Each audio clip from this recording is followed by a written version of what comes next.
สบายดีพ่อแม่พี่น้องมื้อนี้ก็สิมาเว้าเรื่องหนึ่งเนาะให้ฟังมันมีคนอยู่กลุ่มหนึ่งน่ะแบบว่าทักมาส่วนตัว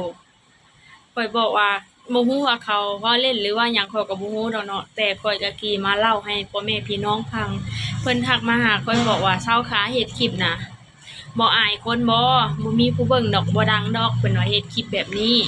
เฮ็ดคลิปไร้สาระเฮ็ดบ่เป็นก็บ่ต้องเฮ็ดเพิ่นว่า แล้วข้อยขี้อายเฮ็ดหยังข้อยบ่ได้เฮ็ดผิดกฎหมายอิหยังข้อยบ่ได้ไปลักบ่ได้ไปขโมยผู้ใดข้อยบ่ได้ไปฆ่าตีบีโบยผู้ใดข้อยเฮ็ดคลิปมันก็ชีวิตประจำวันของข้อยบ่ได้ไปถ่ายเอาคนอื่นและเป็นหยังข้อยต้องอายข้อยก็บ่ได้ว่าเฮ็ดคลิปเพื่อให้ตัวเองดังข้อยก็แค่เฮ็ดคลิปมันเป็นความสุขของข้อยเฮ็ดลงไปมันคนหนึงบ่เบิ่งก็คนหนึงเบิ่งเจ้าบ่เบิ่งก็มีคนอื่นเบิ่งเออถึงมื้อนี้ข้อยอาจสิบ่มีคนรู้จักแต่มื้อหน้าข้อยอาจสิมีคนรู้จักมีคนเข้ามาเบิ่งข้อยมันก็อนาคตมันบ่แน่นอนดอกพวกเจ้าว่าบ่มีผู้ใดที่แบบมีคนรู้จักตั้งแต่เริ่มต้นดอกคนทุกคนแรกๆมันก็ต้องเริ่มสร้างโตก็เริ่มอิหยังเข้าฮ้องว่าเริ่มแบบสร้างโตวตนให้คนอื่นรู้จักกันในโลกออนไลน์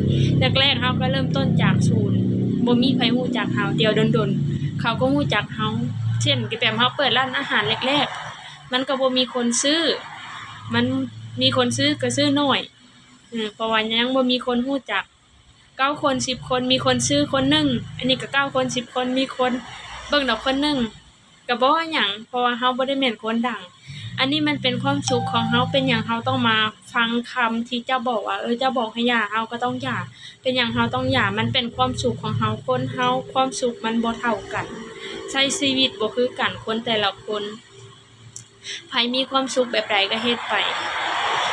ความสุขของไผของมันเนาะคือเจ้าอาจสิมีความสุขไปบอกผู้นั้นหย่าผู้นี้หย่า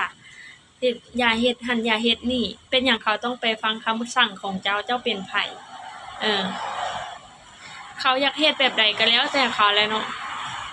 ถ้าว่าคลิปเขาบ่น่าเบิ่งบ่น่าสนใจเจ้าก็บ่ต้องเบิ่งเจ้าก็บล็อกเขาทิ่มแค่นั้นค่ะเจ้าก็บ่เห็นก็ขอบใจที่เจ้ามาบอก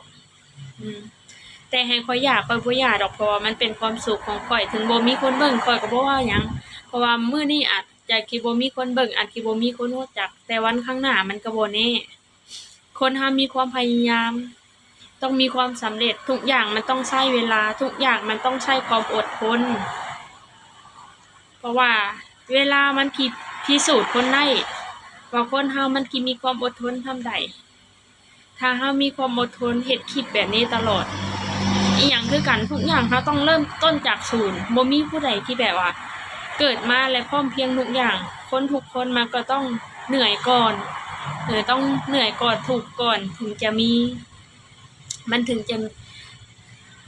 อีหยังเขาจึงใช้คำว่าคนเฮามีความอดทนได้มาด้วยน้ำพักน้ำแรงตัวเองมันก็ภาคภูมิใจเงินทุกบาททุกสตางค์ก็เช่นกันทุกคนว่าบ่